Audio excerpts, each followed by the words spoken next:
दोस्तों, आप वीडियो में साफ देख सकते हैं कैसे ये हेलीकॉप्टर नीचे की तरफ गिर रहा है। शुक्र मनाइए, इस हेलीकॉप्टर की टेस्टिंग की जा रही है।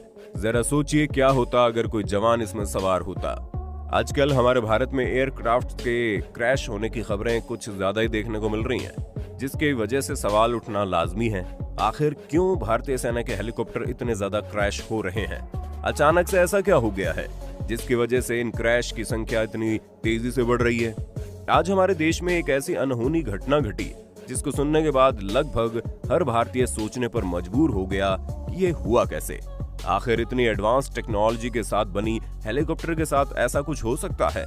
दोस्तों, हमारे एयरफोर्स के पास मौजूद दुनिया के सबसे best transport helicopter Mi-17 V5 था, जिसकी गिनती सबसे एडवांस्ड टेक्नोलॉजी वाले हेलीकॉप्टर्स में की जाती है।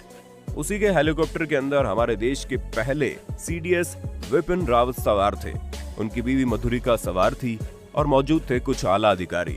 दरअसल वो हेलीकॉप्टर क्रैश हो गया है। तमिलनाडु के कुन्नूर के पास ये दुर्घटना हुई। आप जानकर हैरान रह जाएंगे दोस्तों, जब ये क्रैश हुआ तो इससे जोरदार आग की लपटें निकल रही थी। इस दुर्घटना के बाद अब तक 11 लोगों को मृत घोषित किया जा चुका है। इन्हीं में से एक विपिन रावत भी है। जी हाँ, बहुत अफसोस के साथ कहना पड़ रहा है कि हमने फिर से एक और अनमोल हीरा खो दिया, जिसकी भरपाई कोई नहीं कर सकता। आखिर ये घटना घटी कैसे, इस बारे में किसी को कुछ नहीं पता, क्योंकि अब तक हेलीकॉप्टर Mi-17 V5 का ब्लैक बॉक्स मिल नहीं पाया है। अब ये क्रैश मौसम की वजह से हुआ या कोई साजिश थी, इस बारे में अभी कुछ भी पता नहीं चल पाया है। लेकिन ये बात है कि हजम नहीं हो पा रही कि आखिर इतना सेफ हेलीकॉप्टर जो खुद प्रधानमंत्री इस्तेमाल करते हैं, प्रधानमंत्री तो छोड़िए दोस्तों, बड़े से बड़े VVIP मोमेंट के लिए भी बड़े बड़े नेता यूज करते हैं, बावजूद इसके कि इस हेलीकॉप्टर में 2 इंजन मौजूद हैं, फिर भी ये हेलीकॉप्टर क्रैश हो गया कैसे। ऐसे में सवाल बनना लाजमी है कि क्या ये हेलीकॉप्टर बहुत पुराने हो चुके हैं या इन्हें बनाने में कुछ धांधली की जा रही है। ये सब तो आने वाला वक्त ही बताएगा। भारत के लिए बहुत बड़ा हादसा है दोस्तों। आज हम आपके साथ कुछ ऐसी घटनाएं शेयर करेंगे जिसको देखकर आप समझ जाएंगे कि कभी कभी गलती सिक्योरिटी की भी होती है। इसलिए वीडियो को एंड तक देखिए और साथ ही हमारे आर्मी भाइयों के लिए कमेंट बॉक्स में भारत माता की जय लिखना मत भूलना। दोस्तों, इस किस्म के हादसे कोई नई बात नहीं है, इसलिए सुरक्षा एजेंसी भी इस बात की पुरजोर कोशिश करती है कि ऐसे हादसे हो ही ना। ऐसी एक घटना हुई थी प्रधानमंत्री नरेंद्र मोदी के साथ। सबसे पहली घटना है प्रधानमंत्री नरेंद्र की इमरजेंसी लैंडिंग। चलिए आपको बताते हैं इस चीज की नौबत आखिर आई क्यों थी। आपको बता दें, जब भी प्रधानमंत्री नरेंद्र मोदी की रैलियों का आयोजन किया जाता है, इसमें सुरक्षा को लेकर विशेष इंतजाम किए जाते हैं। इनकी सुरक्षा को लेकर कोई भी लापरवाही नहीं की जाती। जहां रैली होने वाली होती है, उस जगह के हर एक कोने को बहुत ही बारीकी से जांच की जाती है। आम रैलियों की तरह ही एक बार प्रधानमंत्री नरेंद्र मोदी की रैली कौशाम्बी में होने वाली थी। प्रधानमंत्री नरेंद्र मोदी के सुरक्षा को लेकर एक दिन पहले ही हेलीकॉप्टर से बहुत सारे सैनिकों को बुला लिया गया था, जो वहां की जांच करने वाले थे। वहीं दूसरे हेलीकॉप्टर गोरखपुर से कौशाम्बी जा रहा था प्रधानमंत्री नरेंद्र मोदी को लेने। सब कुछ ठीक था। प्लेन में बैठने के कुछ देर बाद ही अचानक से हेलीकॉप्टर में तकनीकी खराबी आ गई, जिसके बाद पायलट ने अपना दिमाग चलाया और हेलीकॉप्टर को प्रतापगढ़ में मौजूद खुशहालीपुरी गांव में पास में खुले मैदान में हेलीकॉप्टर को लैंड करवा दिया। इमरजेंसी में हुई लैंडिंग की वजह से पूरा गांव इस हेलीकॉप्टर को देखने के लिए उमड़ पड़ा। हेलीकॉप्टर की लैंडिंग से पहले ही पूरी पुलिस फोर्स की टीम वहां आ गई थी। उसके बाद उन्होंने इस हेलीकॉप्टर को चारों तरफ से घेर लिया।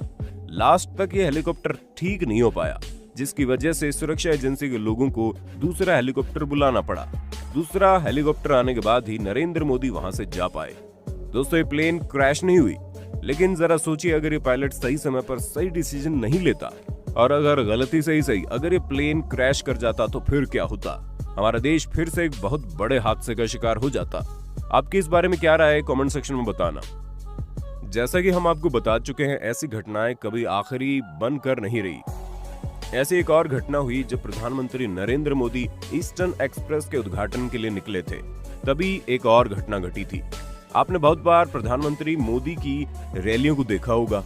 साथ ही अगर आपने ध्यान दिया होगा तो आपको पता होगा, जब उन्हें लोगों का अभिवादन करना होता है तो वो कार के सनरूफ से बाहर आते हैं। हम जब इसे देखते हैं तो हमें लगता है ये बहुत असुरक्षित तरीका है। तो दोस्तों, आपको बता दें, ये आपकी गलतफहमी है, क्योंकि उन पर नजर होती है उनके अंग रक्षक की, जिनकी संख्या 20 से ज्यादा की होती है। ये भीड़ में मौजूद लगभग हर लोगों को स्कैन करते हैं और जब इन्हें हल्का सा भी खतरा महसूस होता है या इन्हें लगता है कि आदमी अटैक कर सकता है, तो फिर वो सीधा उस आदमी को खत्म कर देते हैं। इन लोगों के लिए प्रधानमंत्री नरेंद्र मोदी पर एक छोटी सी खरोंच आना भी बड़ी बात होती है। लेकिन बहुत बार दोस्तों, छोटी चोट को बड़ी घटना में बदलते ज्यादा वक्त नहीं लगता, और ये बात इस घटना पर बिल्कुल फिट बैठती है। हुआ ये था कि ईस्टर्न एक्सप्रेस के उद्घाटन के लिए प्रधानमंत्री नरेंद्र मोदी का काफिला निकल रहा था। इस काफिले में प्रधानमंत्री नरेंद्र मोदी रोड शो कर रहे थे, जैसे वो हर रैलियों में करते हैं। ठीक इस रैली में भी इन्होंने कार के छत की खिड़की खोलकर लोगों का अभिवादन स्वीकार किया। जाहिर सी बात है, प्रधानमंत्री नरेंद्र मोदी हो और लोग ना हो, ऐसा कैसे हो सकता है। इतनी सारी भीड़ और अपने चाहने वालों को देखकर मोदी खुद को अभिवादन करने से रोक नहीं पा रहे थे। इसलिए उन्होंने अपने ड्राइवर से बात कही कि वो गाड़ी को लोगों के थोड़ा करीब लेकर जाए। ड्राइवर को मोदी जी की बात माननी पड़ी और जैसे ड्राइवर ने गाड़ी को लोगों के करीब लाया, अचानक से एक महिला भीड़ में से निकलकर गाड़ी के सामने आ गई। आप वीडियो में साफ देख सकते हैं कि जैसे ही महिला ने अपना कदम बढ़ाया, उसके पीछे पीछे पुलिस फोर्स आ गई और दौड़कर उस महिला को गाड़ी के सामने से हटाया। जरा आप इस बात पर गौर कीजिए, ये महिला थी प्रधानमंत्री नरेंद्र मोदी को पसंद करती थी, इसलिए कोई बड़ी घटना नहीं घटी। पर सोचिए, अगर इस महिला की जगह कोई आतंकवादी होता तो क्या होता। ये खुशी का माहौल 1 मिनट में गम के माहौल में तब्दील हो जाता, होता है नहीं। आपकी इस बारे में क्या राय है, कमेंट सेक्शन में बताना, क्योंकि हमारे हिसाब से तो छोटी सी भूल एक बहुत बड़ी घटना को आराम से बुलावा दे सकती है। खैर चलिए, अब आपको तीसरी घटना के बारे में बताते हैं। दोस्तों, आप इस बात से अच्छी तरह से वाकिफ होंगे कि प्रधानमंत्री नरेंद्र मोदी की सुरक्षा में एसपीजी और Z+ सिक्योरिटी का यूज किया जाता है। ऐसा माना जाता है कि Z+ सिक्योरिटी को तोड़ना बिल्कुल भी नामुमकिन है। लेकिन दोस्तों, बहुत बार ऐसे मामले सामने आ जाते हैं जो आपको सोचने पर मजबूर कर देते हैं कि क्या सच में ये Z+ सिक्योरिटी सेफ है या नहीं। बता दें कि ऐसा एक मामला सामने आया था जब प्रधानमंत्री नरेंद्र मोदी पश्चिम बंगाल में लोगों से मन की बात कर रहे थे। उसी वक्त एक आदमी भीड़ से दौड़ता हुआ स्टेज पर जा पहुंचा और उसने प्रधानमंत्री नरेंद्र मोदी के पैरों को छुआ। पैर तो छोड़िए, उस शख्स ने प्रधानमंत्री नरेंद्र मोदी के साथ फोटो तक खिंचवाई। पर दोस्तों, यहाँ पर सवाल इन Z+ सिक्योरिटी और एसपीजी कमांडर्स पर उठता है कि इनकी मौजूदगी में कोई इंसान कैसे स्टेज पर चढ़ गया, और चढ़ गया तो उसने प्रधानमंत्री नरेंद्र मोदी को कैसे छू लिया। अब ऐसे में कोई आतंकवादी होता तो क्या होता, यह हमें आपको बताने की बिल्कुल जरूरत नहीं है। क्यों, सही कहा ना, आप सब इतने समझदार तो हैं ही। दोस्तों, ऐसी घटना इतनी बार हो चुकी है कि आपके लिए गिनतियां कम पड़ जाएंगी। इतनी कड़ी सुरक्षा के बाद भी बहुत बार ऐसा हो चुका है जब प्रधानमंत्री नरेंद्र मोदी के इन सिक्योरिटी में सेंध लगी है और इससे बाल बाल बचे। ये अलग बात है कि बार बार उन्हें उनके प्रशंसक ही मिल रहे थे। अब वो प्रशंसक सेटिंग के थे या सच में, ये हमें पता नहीं, पर सबके साथ ऐसा हो ये बिल्कुल जरूरी नहीं है। अगर इस बात पर गौर किया जाए तो ये बात किसी से छुपी नहीं है कि प्रधानमंत्री नरेंद्र मोदी एकमात्र ऐसे प्रधानमंत्री हैं जो बच्चे से लेकर बूढ़े तक सबके चाहते हैं, और शायद यही वजह है कि लोग उनसे सिर्फ एक बार मिलने के लिए सुरक्षा घेरे को लांघ देते हैं। प्रशंसकों के लिए भले ही खुशी की बात है, लेकिन अगर इस बात पर ध्यान दिया जाए तो सिक्योरिटी द्वारा की जा रही एक बहुत बड़ी चूक भी है, जिसका फायदा कभी भी कोई गलत नीयत से उठा सकता है। चूंकि ऐसा पहले बार नहीं हुआ जब किसी ने ऐसी हरकत करने की सोची है। आप अगर अपने इतिहास के पन्नों को पलटेंगे तो आपको राजीव गांधी से लेकर इंदिरा गांधी तक सब याद आ जाएगा, कैसे इनकी गोली मारकर हत्या कर दी गई थी। इसलिए आज प्रधानमंत्री नरेंद्र मोदी की सुरक्षा को कठोर बनाने की बहुत जरूरत है। आपकी इस पर क्या राय है, कमेंट सेक्शन में बताना। उम्मीद करते हैं आपको हमारी वीडियो पसंद आई होगी। वीडियो पसंद आई हो तो वीडियो को लाइक और शेयर तो कर ही देना।